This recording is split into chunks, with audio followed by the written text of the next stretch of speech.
President Joe Biden has also, in the context of this, touted the ambitious India, Middle East, Europe economic corridor, which, remember, has a major transit point in the Israeli port of Haifa.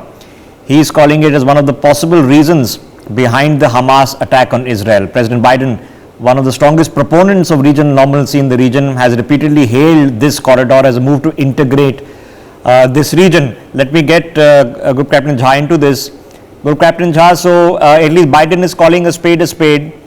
Now, why would Hamas have a problem with a trade corridor starting in India and ending in Europe and going via Haifa, Dubai, through Jordan, maybe even including Egypt, certainly including the Saudis? These are all Arab states which will benefit from the trade corridor. Why would Hamas have a problem with Arab states like the Saudis, the Emiratis, the Egyptians, the Jordanians benefiting from a trade corridor? Rishabh, firstly, I am not sure if this is a territorial war. It doesn't seem to be, because it has started by the Hamas jihadist. Intent is pure, simple, to inflict damages, casualties, hell onto the Jew population, and they have taken the hostages also Jew. They are all civilians, children, women, elderly. It is not a territorial war, and this, whatever length it goes, we are not sure how long it will go, but it will end up with the Hamas being, smashed there in Gaza, remaining everywhere else, whether it is Hamas, whether it is Hezbollah, whether it is Houthis or other 7 odd tanzims of Shia. That is possible, because this war is as on now. It doesn't have the territorial ambitions. It has got only one intent, and that is the jihadi angle is there, the religious intolerance angle is there, because Islam has been right since beginning, since the creation of Israel, anti-Israel, anti-Jewish. That's the intent, because Quran says but you know, those are the days of the Crusades, where even let's face it, the French, the British, everybody was involved in that for 1,000 years, since 1096. Yes. So in a modern context, let's put this into perspective. Why would Hamas have a problem with a trade corridor that benefits Arab nations? It is antithetical to the entire logic of the Palestinian cause. So the logic is Hamas would not have a problem. Somebody else probably has a problem. And maybe that somebody else is calling the shots and providing the weaponry and funding Hamas. Let's listen into what Joe Biden has to say. Then let me get Group Captain Devnath into this. I'm convinced one of the reasons Hamas attacked when they did, I have no proof of this, just my instinct tells me, is because of the progress we were making towards regional integration for Israel and regional integration overall. And we can't leave that work behind. And one more word on this. Okay. I have no proof of this, but my instinct tells me, and I'm sure that instinct is from feedback, briefings and analysis. Let me get Group Captain Devnath. So Group Captain Devnath, let's understand for our viewers the larger context. The larger context is there exists something called the I2U2, which is India, Israel, the United States and the UAE, which is trying to bring about economic growth in the region. The Saudis, the Emiratis deeply understand that there has to be a future without oil. They have to develop their economies in a different pattern. At the G20 meeting that happened in Delhi, that's where this India, Middle East, Europe corridor was announced.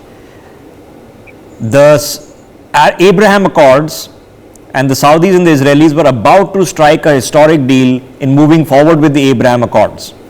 This would have led to peace, economic development, growth and prosperity for the entire region, including the Arab states, and some of them very important, economically powerful Arab states. So if Joe Biden says his instinct is that this trade corridor has the problem, Hamas is not related to the trade corridor, who is?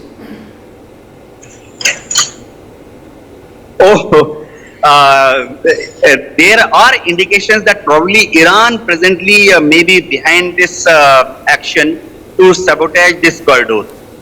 See, one natural path for this trade corridor would have been from India to Pakistan to Iran and then through Saudi and then to Haifa port. Unfortunately, when we carried out discrete inquiries with Pakistan, Pakistan probably trying to put down or to make a small nation out of India did not give any affirmative or positive response. Thereby, routing this corridor from Gujarat to Pakistan and Iran was ruled out. Another difficulty is that India did discreetly discuss with various Western countries that probably this corridor can pass in future from India, say Gujarat, to Pakistan, to Iran, then to Arab countries, Saudi and Haifa. But as part of international diplomatic complexities, some Western countries objected. Say, I can take the name now. USA was not very happy if Iran is land corridor being provided by Iran was part of this. Now, since Pakistan is not available, Iran is not available, land route I am talking about. Therefore, we have to now follow a very, very uneconomic and rather less efficient means of dispatching goods to Europe or receiving goods from Europe. I was in Air Force, and Air Force also runs many such logistics corridors with other countries and within India. Loading of Indian goods from one of the Indian harbors and then sending it by ship to one of the Arab, say UAE or Qatar harbors, from there by road or rail passing through Saudi, reaching Haifa, again transferring from road rail to a ship in Haifa, and now the container moving from Haifa by ship to a European port. It makes the entire process very complicated, very economically less effective and time consuming. Because each time. Okay, so now let's put the, I just want to put the, since we have just take a bird's eye view and put the larger puzzle pieces together. Okay, so Joe Biden says he suspects the trade corridor is the immediate genesis for this particular attack. The trade corridor is beneficial to the Arab nations around the region. Now we are assuming, and the Israelis are speculating, that no, Hamas has to get funding, Hamas has to get the weaponry, the missiles, the explosives, and they get it from Iran. Group Captain Jha, Iran is not a wealthy nation. Now we know that the Chinese have provided a $400 billion deal to the Iranians in 2021. The Russians, as we speak, are now saying that they will conclude a free trade agreement with Iran. The Russians just in the past few months have provided billions of dollars of loans to the Iranian regime, which we know has oil but is not an economically wealthy place like the Emirates has become, or the Saudis have become. It's a place under global sanctions from the Americans and other European powers for a long period of time. So if we say the Iranians are funding Hamas and Hezbollah, where are the Iranians getting the money from? Rishabh, first of all, I have got a view that on the map right now, wherein there is a war going on, and there are economic concerns as well, as we have been talking in the last 5 minutes. I have a feeling that there are many dots that we are trying to join them together to draw some sort of inferences having the economic background.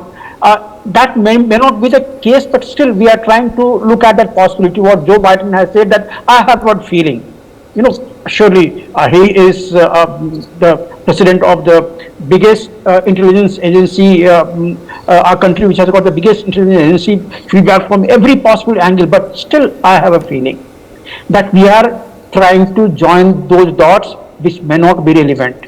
Here in this case, if the economic concern was the problem of either Iran or Hamas or whosoever, they need not have gone and mounted this sort of attack, the fallout of which, now Hamas is going to be extinct there in Gaza, Iran is going to be isolated. I don't think that could have been the plan. If economy was the concern, if this corridor was the concern, there are other many ways in which you can affect those. Okay, so the question remains, this is a 1,000-year-old conflict. Why has it accelerated in this scale by the Hamas attack at this point of time?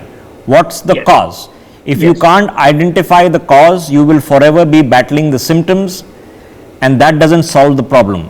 The genesis of the problem of the West Bank issue, of the Gaza issue, of the two-state solution, the Palestinians, the Israelis, the Jews of Al-Aqsa and the Temple Mount, these are Yes. 1,000-year-old problems. So what has exacerbated it now? It's a relevant question. So now let's put this into perspective. I'll get my guest back in a second. Now, what's happening? Globally, across the world, there are people and groups and individuals who are now rising against one side or the other. It's called polarization. They're pitting themselves against the other faction. We've seen this happening in many different ways, with even general populations fighting. So who's benefiting from all of this? For more such videos, subscribe to the NewsX YouTube channel, hit the bell icon.